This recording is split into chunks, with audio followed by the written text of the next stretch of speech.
नमस्कार सभी दोस्तों को। मैं अंकित उरेती आपका स्वागत करता हूं हमारे यूट्यूब चैनल एग्जाम वे पे। तो जैसा कि आपको पता आपका परसेंटेज का पहला टॉपिक कंप्लीट हो चुका है और आज जो ये सेकंड टॉपिक हम लोगों का ये है हमारा एबी। और यहाँ से आपको हर पेपर जो भी चाहे वो सेंटर का कोई भी पेपर हो या स्टेट का कोई से पेपर हो वहाँ से एक सवाल देखने को मिल जाएगा। अब आप लोग सोच लेंगे कि इसका इतना अनोखा नाम क्यों डाला हुआ है, मैंने इसको एबीए नाम क्यों डाला हुआ है, क्योंकि ये बहुत सारी किताबों में आपको रिवर्स थ्योरम के नाम से ये मेथड दिख जाएगा। तो मेरा मेनली मोटिव ये है कि आप लोगों को ये छोटी बहुत छोटी सा एक कॉन्सेप्ट है जो कि अगर आप सीख जाएंगे तो एक सवाल तो आपका पक्का बनने वाला है और हर पेपर में बनता है। और ये बहुत जगह हेल्पफुल होने वाला है। ये जो आपका ए बी है ये परसेंटेज पे भी लगता है, आपका प्रॉफिट लॉस पे भी लगता है, और ये आपके साथ ही साथ किस पे लगता है, इंटरेस्ट में बोलूँ तो एस आई, और किस पे लगने वाला है, सी आई में भी। तो बहुत ही अच्छा सा टॉपिक, अगर आप एक बार समझ जाते हो तो आपके लिए बड़ा क्या रहेगा, हेल्पफुल रहेगा।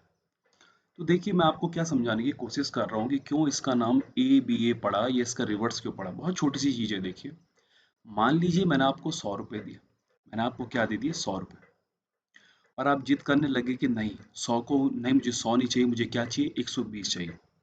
तो आपने मुझसे क्या कर दिया भाई, 120 ले लिया। तो इसका मतलब मैं दे रहा था आपको 100, आपने कितने ले लिया मुझसे, 120। तो इसका मतलब आपने मुझसे कितने ज़्यादा रुपए ले लिए, 20 रुपए ज़्यादा ले लिए। फिर उसके बाद में क्या हुआ, मैंने बोला नहीं, मुझे वापिस इनको क्या करना है, मैं तुमको कितने दूंगा, 100 ही दूंगा। मैंने कहा मैं तुमको 120 नहीं दूंगा, मैं तुमको वापिस क्या दूंगा, 100 ही दूंगा। तो इसका मतलब मुझे कितना कम करना पड़ेगा, 20 कम करना पड़ेगा।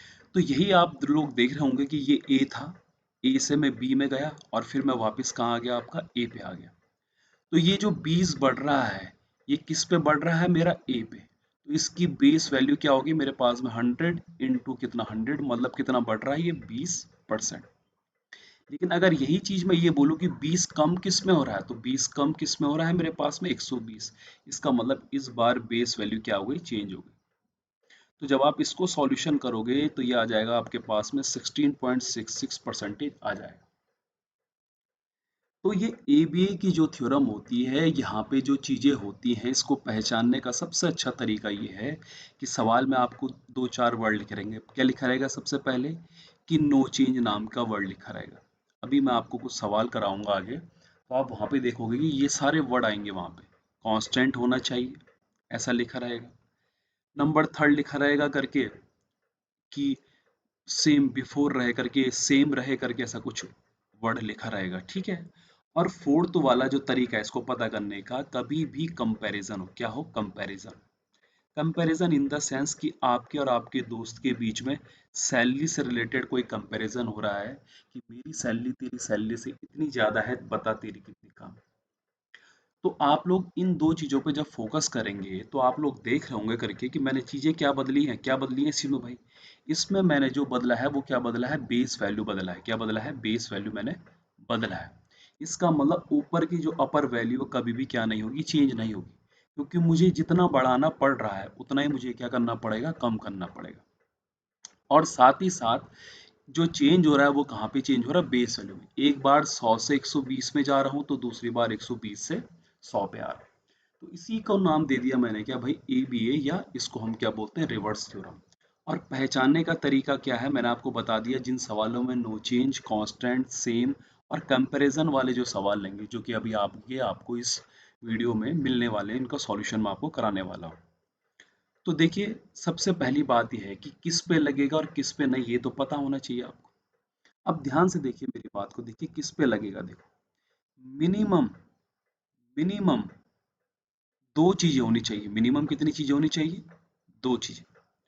और दो चीजें होने के साथ साथ में, दो चीजों के साथ होने में, वो दोनों की दोनों चीजें क्या होनी चाहिए, अलग अलग, है ना। क्या होनी चाहिए, डिफरेंट होनी चाहिए। क्या होनी चाहिए, डिफरेंट। अब किस पे नहीं लगेगा करके देखिए, किस पे नहीं लगेगा। ये नहीं लगेगा उन पे जहां पे कि फॉर्मूले के बीच में क्या आता है, आपका पॉजिटिव आता है। क्या आता है, आपका प्लस आता है। क्या आता है, आपका प्लस आता है। तो ये प्लस वाले में नहीं लगेगा, क्योंकि यहाँ पे क्या आ जाएगा, समस्या आपकी पैदा हो जाएगी। और कैसे होगा, देखिए ध्यान से समझिए। मैंने आपसे एक फॉर्मूला लिखा हुआ, देखिए एक्सपेंडिचर इक्वल्स टू, मैंने लिखा कंजप्शन इनटू प्राइस। और एक यहाँ पे एक और फॉर्मूला लिखा जो कि आपको बहुत पता ही होगा कि इनकम इक्वल्स टू मेरे पास में क्या होता है, कि इनकम इक्वल्स टू होता है मेरे पास में सेविंग प्लस का एक्सपेंडिचर, सेविंग प्लस का एक्सपेंडिचर। अब देखिए अगर मैं आपसे बात करूं तो इन दो फॉर्मूलों में जो सबसे बड़ा चीज है वो यहाँ पे क्या है, मल्टीप्लाई, और यहाँ पे क्या है, प्लस है। अब देखिए इन दोनों को जो मल्टीप्लाई करूंगा उसकी वैल्यू मेरे पे क्या आएगी, एक्सपेंडिचर आएगा, और इन दोनों को मैं जोड़ूंगा तो यहाँ पे क्या आएगा भाई, इनकम आएगा। लेकिन जहाँ पे भी जिन फॉर्मूला पे बीच में प्लस लगेगा वहां पे ये नहीं लगेगा, और इस चीज को मैं आपको ज्यादा अच्छे से तब समझाऊंगा जब मैं आपको सक्सेसिव समझाऊंगा, यहाँ पे भी समझा सकता हूँ बड़े आराम से। तो देखिए आपके जितने वॉल्यूम के फॉर्मूले होते हैं, वॉल्यूम वाले फॉर्मूले आप समझ रहे होंगे, वॉल्यूम में जहाँ पे आपका सिलेंडर आ जाता है, आपका कोन आ जाता है, आपका क्यूबॉइड आ जाता है, वहां पे ये लगेगा। अब मैं आपके सामने दो फॉर्मूले लिख रहा हूँ। मैंने पहला वाला लिखा area equals to L into B, और एरिया इक्वल्स टू मैंने लिखा ए स्क्वायर। अब देखिए ए बी इस पे तो लगेगा लेकिन इस पे नहीं लगेगा। क्यों नहीं लगेगा इस पे, ध्यान से देखना कि यहाँ पे है तो दो चीजों का मल्टीप्लाई, इन्हीं दो का मल्टीप्लाई से मेरा एरिया आएगा, लेकिन ये दोनों के दोनों चीजें क्या है, सेम है। साइड का स्क्वायर होता है ना, स्क्वायर का एरिया, तो यहाँ पे दोनों चीजें क्या है, सेम है। यहाँ पे क्यों लगेगा, क्योंकि लेंथ भी अलग है और यहाँ पे क्या है, आपकी ब्रेथ भी क्या है, अलग है, तो यहाँ पे ये कंप्लीटली लग जाएगा। तो यही आपको फर्क समझना है। और जितने आपके जो भी फॉर्मूला होते हैं आपके, और जहाँ पे बीच में मल्टीप्लाई होता है उन सब पे क्या लगेगा, ये भी बनेगा। लेकिन किन फॉर्मूले पे नहीं लगेगा, जहाँ पे बीच में आपका क्या रहता है, प्लस। इसको सबसे अच्छा समझने का तरीका देखिए, मैंने आपके सामने एक सवाल रखा हुआ है, और इस सवाल को थोड़ा सा एक बार समझेंगे, उसके बाद में जो आने वाले सवाल हैं वो आसानी से हो जाएंगे। तो देखिए आपकी बात करूं मैं, वो सवाल क्या कह रहा है कि चाय की कीमत को मैंने 20% बढ़ा दिया, तो चाय की खपत मतलब जो उसका जो उसकी कंजप्शन है, सॉरी, उसको मैं कितना कम करूं कि मेरी चाय में कोई भी क्या ना हो, वृद्धि ना हो, मतलब एक्सपेंडिचर इंक्रीज ना हो। तो आपके पास में यहाँ पे आ गया ना, देखो, नॉट टू इंक्रीज, मतलब वो चीज क्या है, कांस्टेंट है। तो जब भी आपको ये वर्ड लिखे हुए मिल जाए सवाल के एंड में कि कोई भी चीज बढ़े ना, पहले जैसा रहे, तो वहां पे सबसे अच्छा समझने का तरीका क्या है कि ये सवाल जो है किसका बन चुका है भाई, ए बी का बन चुका है। अब अगर ये सवाल ए बी का बन चुका है तो इसको करने का तरीका क्या है, देखिए सबसे पहली बात ये है कि एक्सपेंडिचर वाला सवाल है तो एक्सपेंडिचर इक्वल्स टू होता है consumption into price. Hindi medium वालों के लिए कह दूं तो एक्सपेंडिचर का मतलब हुआ खर्च, कंजप्शन का मतलब हुआ खपत, और प्राइस का हुआ भाई मूल्य। ठीक है। तो अब देखेंगे आप मेरे साथ में कि मैंने यहाँ पे लिखा expenditure equals to consumption into क्या लिखा, प्राइस लिखा। तो यहाँ पे मान लो मैंने एक्सपेंडिचर पहले कितना मान लिया अपना, 100। इसको देखिए हल्का सा यहाँ पे फोकस करके चलना, बस एक सवाल समझाऊंगा, बाकी आप कुछ समझेंगे। और मैंने मान लिया कि कंजप्शन और प्राइस क्या है, 10 इंटू 10 है। अब दोस्तों देखो, मैं अगर इसको 10% बढ़ा रहा हूँ, तो इसको 10% बढ़ाऊंगा तो 10 से ये क्या बन जाएगा, 11, और इसको सेम रहने दे रहा हूँ यहाँ पे 10, तो ये अब कितना बन जाएगा, देखो 110। बनेगा नहीं बनेगा? तो आपको पता है कि अगर ये 10% बढ़ रहा है तो ये भी कितना बढ़ रहा है भाई, 10%। इसका मतलब आप समझे जो मैं आपसे कहना चाह रहा था, मैं ये कहना चाह रहा था कि इन दोनों में जो भी परसेंटेज इंक्रीज डिक्रीज होता है उसका इफेक्ट किस पे पड़ेगा भाई, इस वाली वैल्यू पड़ेगा। मतलब कंजप्शन को जितना मैं घटाऊंगा बढ़ाऊंगा, इसका मतलब उसका इफेक्ट किस पे पड़ेगा, मेरे पास में एक्सपेंडिचर पे पड़ेगा। तो अब ये सवाल मान लिया आपके पास में आ गया, तो इसको करने के देखिए दो तरीके हैं। सबसे पहला तरीका क्या है, आप लोगों ने क्या करा, आप लोगों ने क्या करा, इसको थोड़ा मिटा देता हूँ, ताकि इरेज कर देता हूँ ना, ताकि जगह बच जाए करने के लिए। ये दो मेथड बताऊंगा आपको, एक मेथड पॉइंट पेपर के पॉइंट ऑफ व्यू से करना है आपको, और एक मेथड करना है आपको किसके व्यू से भाई, समझने के। देखिए, तो मैं यहाँ पे दो मेथड कर रहा हूँ आपके सामने। तो आपने क्या करा, अभी आपने समझा कि इन दोनों में जो भी परसेंटेज इंक्रीज या डिक्रीज होता है उसका इफेक्ट किस पे पड़ता है भाई, इस पे। तो मैंने क्या करा, मैंने एक्सपेंडिचर को कितना मान लिया, 100। अब अगर मैं उसकी कीमत में 20% इंक्रीज कर रहा हूँ, इसका मतलब ये भी कितना बढ़ेगा, 20%। तो ये 20% बढ़ेगा तो कितना बन जाएगा, 120। तो 100 से मैं कितना चला गया, 120। अब वो कह रहा है कि मुझे उसके कंजप्शन में क्या करना है, कुछ कमी पड़नी है ताकि वो चेंज ना हो, मतलब मुझे वापस कहाँ आना है, 100 पे आना है। तो जब मैं इसको 20 बढ़ा रहा हूँ तो इस बार मुझे 20 क्या करना है, कम करना है। और 20 कम करना है, लेकिन किस में करना है, 120 में। और इनटू कितना हो जाएगा मेरे पास में, 100। तो काटोगे इसको तो कितना आ जाएगा, 16.66 क्या आ जाएगा आपके पास में, परसेंटेज आपका आंसर आ जाएगा। अगला देखिए आप करके वो क्या कह रहा है। अब इस वाले में आपको मैं दो मेथड कराने वाला हूँ, एक जो अभी बताया और एक वाला मैं आपको रेशियो वाला बताने वाला हूँ कि किस तरह से आप ऐसा भी सोच सकते हैं। तो यहाँ पे देखो कंपैरिजन हो रहा है किसका, इनकम का। तो हमने बोला, वो कह रहे हैं कि भीमा के वेतन से, भीमा के आगे क्या लगा हुआ है, से लगा हुआ है, मतलब भीमा के आगे क्या लिखा हुआ है भाई, देन लगा हुआ है आगे। तो भीमा को हमने कितना मान लिया भाई, 100। तो रामू का वेतन भीमा से जो है कितना, 10% कम है, तो कितना आ जाएगा, 90। अब मुझे वो क्या कह रहा है, वो कह रहा है कि भीमा का जो वेतन है वो रामू से कितना ज्यादा है। तो देखो वापिस आ रहा है कुछ ऐसे। तो कितना ज्यादा है भाई, 10 ज्यादा है। और किस में ज्यादा है, 90 में। और इनटू कितना भाई, 100। सॉल्यूशन करोगे तो 11 1/9 क्या आ जाएगा आपका, परसेंटेज आंसर आ जाएगा। लेकिन क्या सिर्फ यही मेथड ठीक था, कोई और दूसरा मेथड यूज कर सकते हैं, बिल्कुल कर सकते हैं। पेपर के पॉइंट ऑफ व्यू से कैसा करना है देखिए। 10% को अगर मैं रेशियो में बदलूं तो 10% होता है मेरे पास में 1/10। और यहाँ पे साइन क्या लगा हुआ, कम का। तो कम का मतलब हुआ -1/10। अगर ज्यादा लिखा रहेगा तो प्लस का। अब अगर ये कम हो रहा है तो दूसरा वाला क्या होगा भाई, बढ़ेगा। ऊपर वाले की वैल्यू चेंज नहीं करनी है, क्योंकि मैंने अभी थोड़ी देर पहले आपको समझाया था, यहाँ पे देखा होगा आपने। मैंने कहा था यहाँ पे अपर वैल्यू चेंज नहीं हो रही है, बल्कि चेंज क्या हो रही है भाई, बेस वैल्यू। क्या हो रही है चेंज, ये बेस वैल्यू हो रही है कि नहीं हो रही है। और ये अपर वैल्यू जो है चेंज नहीं हो रही है, ये अपर वैल्यू चेंज नहीं हो रही है। तो इसका मतलब ये है कि ऊपर एक का एक रहेगा, 10 - 1। यहाँ पे साइन किसका है, देखो माइनस का है। 10 - 1 कितना हो जाएगा, यहाँ पे 9। और इंटू कितना आ जाएगा, 100। क्योंकि एक ये भिन्न वैल्यू है, इसको हम प्रतिशत बदलने के लिए किसका मल्टीप्लाई करेंगे, 100 का। इसका सॉल्यूशन करोगे तो कितना आ जाएगा, 11 1/9% जो है ज्यादा है किसकी भाई, रामू की इनकम, सॉरी भीमा की इनकम किससे, रामू के वेतन से। तो इस तरीके के आप मेथड यूज करेंगे, डायरेक्ट हो जाएगा। अगला वाला सवाल वो कह रहा है कि प्राइस जो है आलू का, उसको हमने कितना बढ़ाया भाई, 10%। तो वो कह रहा है कि आलू की खपत में, आपको पता है कि ये सवाल किसका बन चुका है भाई, expenditure equals to consumption into कितना भाई, प्राइस।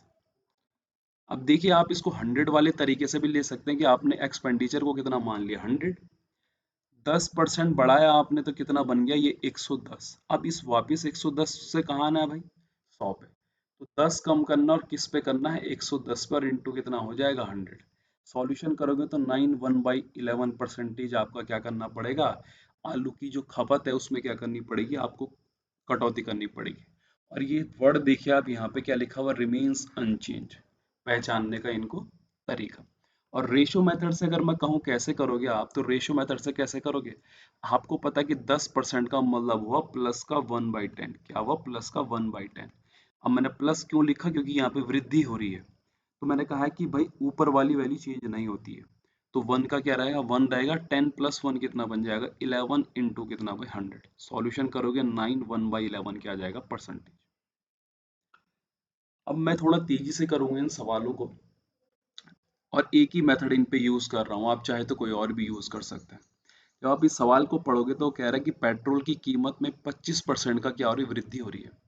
और उसके जो व्यय को समान रखने के लिए, वही समान का मतलब समझ जाओ आप, कांस्टेंट सेम रखना है। तो वो कह रहा है कि उसकी खपत मतलब उसकी कंजप्शन को कितना कम करना पड़ेगा। तो आपको पता है कि एक्सपेंडिचर इक्वल्स टू क्या होता है मेरे पास में, कंजप्शन इनटू प्राइस। तो देखिए मैं डायरेक्ट इस सवाल को कैसे करूंगा, मैं इसको रेशियो मेथड से करने का चाहूंगा। देखिए 25% का मतलब क्या हुआ, प्लस का 1/4। कैसा आया आपको पता है कि अगर 25/100 लिख दूं तो ये क्या आ जाता है, 1/4 आ जाता है। तो प्लस का अगर 1/4 हुआ तो इसका मतलब दूसरे वाले को घटाना चाह रहा हूँ, और घटाना पड़ेगा क्योंकि सवाल में तभी चीजें क्या हो जाएगी, बैलेंस हो पाएगी। अगर एक चीज बढ़ती है तो दूसरी चीज क्या होगी भाई, कम होगी। तो यहाँ माइनस लगा दिए, ऊपर की वैल्यू चेंज नहीं होगी, 1 का क्या रहेगा, ये 1 ही रहेगा।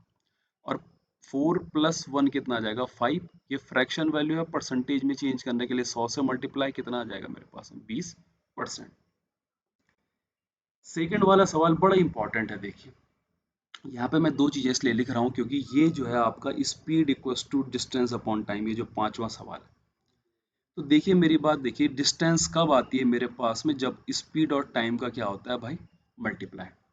तो वो साफ कह रहा है, क्या कह रहा है कि by what percentage should a car driver increase, मतलब स्पीड को मुझे कितना बढ़ाना पड़ेगा of the car to reduce the time by 40% to cover a fixed distance. Fixed distance का मतलब ये हुआ कि मेरी डी क्या है, कांस्टेंट है। डी मेरी क्या है, कांस्टेंट है। तो कांस्टेंट अगर है तो इसका मतलब सीधी सी बात है, और कि इन दोनों का जो मल्टीप्लाई उससे डी आता है और डी कांस्टेंट है, तो इसका मतलब मैं इन पे कुछ भी घटा बढ़ा रहा हूँ और उसकी वजह से इस पे अगर नो चेंज हो रहा है, तो इसका मतलब कि ये क्या बन गया, ए बी का सवाल बन गया। अब मैं 40% किसको कम कर रहा हूँ भाई, टाइम को। तो 40% का मतलब होता है फ्रैक्शन में 2/5। अब कम कर रहा हूँ इसका मतलब है कि इसका साइन क्या होगा, माइनस का। तो अगर मेरे पास में टाइम -2/5 है, तो मैंने कहा ऊपर वाली चेंज नहीं होगी, दो का क्या लिखोगे, दो ही लिखोगे। और 5 - 2, देखो 5 - 2 कितना आ जाएगा यहाँ पे, 3, और इंटू कितना, 100। तो 2/3 इंटू 100 कितना हो जाएगा आपका, 16.66%। तो इसका मतलब ये हुआ कि मुझे जो कार की स्पीड है उसको मुझे कितना बढ़ाना पड़ेगा भाई, इतना क्या करना पड़ेगा, इंक्रीज या बढ़ाना पड़ेगा। ठीक है, ये आज के लास्ट सवाल है, छठा और सातवां सवाल। तो ये सवाल देखिए क्या कह रहा है कि एक वस्तु के मूल्य में 35% कम हो जाता है। मूल मूल्य प्राप्त करने के लिए नई कीमत में कितनी वृद्धि की जानी चाहिए। मैं 100 मान ली, मैंने इसको क्या मान लिया, मैंने इसका ओरिजिनल प्राइस क्या मान लिया, 100। अब अगर इस आर्टिकल के प्राइस को मैं क्या बढ़ा रहा हूँ, कितना, सॉरी कम कर रहा हूँ, कितना, 35%, तो इसका मतलब ये कितना बन गया भाई, 65। लेकिन वो कह रहा है कि अब इसको बढ़ाओ भाई, मुझे वापस कितने चाहिए, 100 रुपये चाहिए। तो वापस अगर 100 रुपये चाहिए तो मुझे 35 ही बढ़ाना पड़ेगा। अब 35 मुझे बढ़ाना पड़ेगा, लेकिन किस में बढ़ाना पड़ेगा, 65 में, और इंटू क्या आ जाएगा मेरे पास में, 100। इसको आप लोग अगर सॉल्यूशन करोगे तो ये कितना बन जाएगा, 5 से 13, तो 700 कितना आ जाएगा, 13। और 13×5 = 65, 13×3 = 53 समथिंग आपका क्या आ जाएगा, आंसर आ जाएगा। ठीक है, नेक्स्ट क्वेश्चन देखेंगे हम लोग। नेक्स्ट क्वेश्चन में जो है आपको पता है कि ये एक्सपेंडिचर वाला सवाल बन रहा है, क्योंकि वो कह रहा है कि the price of petrol increase 35%, by what percentage should the consumption be decrease. इस वाले में बहुत सवाल आते हैं पेपर में देखने को, और वॉल्यूम वाले में भी। तो एक्सपेंडिचर आपको पता है कि क्या होता है भाई, कंजप्शन इनटू मेरे पास में प्राइस होता है ना। ये तीसरी से चौथी बार लिख दिया होगा मैंने फॉर्मूला। तो अगर पेट्रोल की कीमत में मैं क्या कर रहा हूँ, मतलब उसके प्राइस को 35% बढ़ा रहा हूँ, तो वो कह रहा है कि इसके कंजप्शन को मुझे कितना कम करना चाहिए कि पेट्रोल में कोई भी चेंज ना हो, आगे ना अनचेंज रिमेन सेम करके। तो इसका मतलब ये ए बी ए लग गया। तो सिंपल तरीका, आपने एक्सपेंडिचर को क्या मान लिया भाई, 100। इस बार मैं 35% बढ़ा रहा हूँ, तो 35% बढ़ के कितना हो जाएगा, 135। अब मुझे वापस कहाँ आना पड़ रहा है, 100 में। तो 35 मुझे कम करना पड़ रहा है, लेकिन किस में करूंगा मैं, 135 में, और इंटू कितना हो जाएगा मेरे पास में, 100। जब आप इसको काटेंगे फाटेंगे तो यहाँ से 5 से 7 आ गया, और ये 5 से कितनी बार आ जाएगा, 5 दूनी 10, और 5 दिया कितना, 15। तो ये 700 अपॉन कितना आ जाएगा भाई, 23, है ना, 27, सॉरी माफ करना, 5 दूनी 10 और 5 7 35, कितना आ जाएगा, 27। तो जब आप इसको डिवाइड करोगे तो 20, इसको सिंपल सी बात है, किसमें 27 से डिवाइड करोगे तो कितना आ जाएगा, 27 दूनी कितना भाई, 54। और 54 के बाद में 160 बच गया, तो 160 के बाद में कितना बनेगा, ये देखिए, 6 से बन जाएगा, 6 से भी नहीं बल्कि इससे 25, तो 25 पॉइंट समथिंग कुछ बन जाएगा आपका ये परसेंट में, और ये आपका क्या आ जाएगा, आंसर आ जाएगा। सबसे अच्छा तरीका अगर मैं कहूँ इस सवाल को करने का, तो आप इसको रेशियो मेथड से सबसे अच्छा कर सकते थे। कैसे कर सकते थे, देखिए मेरी बात को, है ना। थोड़ा सा कहीं पे जगह मिल जाए मुझे, यहीं पे रुक जाऊँ।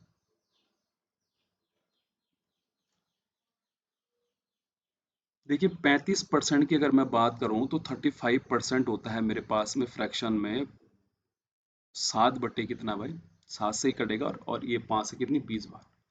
तो अगर ये बढ़ रहा है तो दूसरा वाला घटेगा, तो 7 अपॉन क्या आ जाएगा मेरे पास में, 27, और इंटू कितना आ जाएगा, 100। आ जाएगा, नहीं आ जाएगा, देखिए, क्योंकि 20 प्लस क्या, 7 हो गया। अब देखिए मैं कहूँ आपसे कि 7 कितना है, 2.7 इसका 10% है, और 27 दूनी कितना हो जाएगा मेरे पास है, 5.4, मतलब 20% आ चुका है। बच कितना गया है मेरे पास में भी, 1.6 और बच गया है। अब इस पॉइंट को इधर खिसकाओगे, जो मैंने आपको 100% का रूल सिखाया, तो 0.27, और 27 के पहाड़े में 1.6 कहाँ पे आएगा, देखिए कहाँ पे आ जाएगा, लगभग 5 के आसपास, क्योंकि 5 6 के आसपास तो बड़ा हो जाएगा, तो इसका मतलब किसके पास आ जाए, 5 के, तो 25 पॉइंट समथिंग मेरा क्या आ जाएगा, आंसर आ जाएगा। इस सॉल्यूशन की पूरी पीडीएफ आपको टेलीग्राम पे मिल जाएगी, और टेलीग्राम का लिंक नीचे डिस्क्रिप्शन बॉक्स में डाला रहेगा मैंने। और साथ ही साथ इसके साथ में एक प्रैक्टिस का भी आपको पीडीएफ मिल जाएगी, ठीक है। तो जितने लोगों देख रहे हैं चैनल को सब्सक्राइब जरूर कर देना और शेयर जरूर कर देना। धन्यवाद, आज के लिए इतना ही।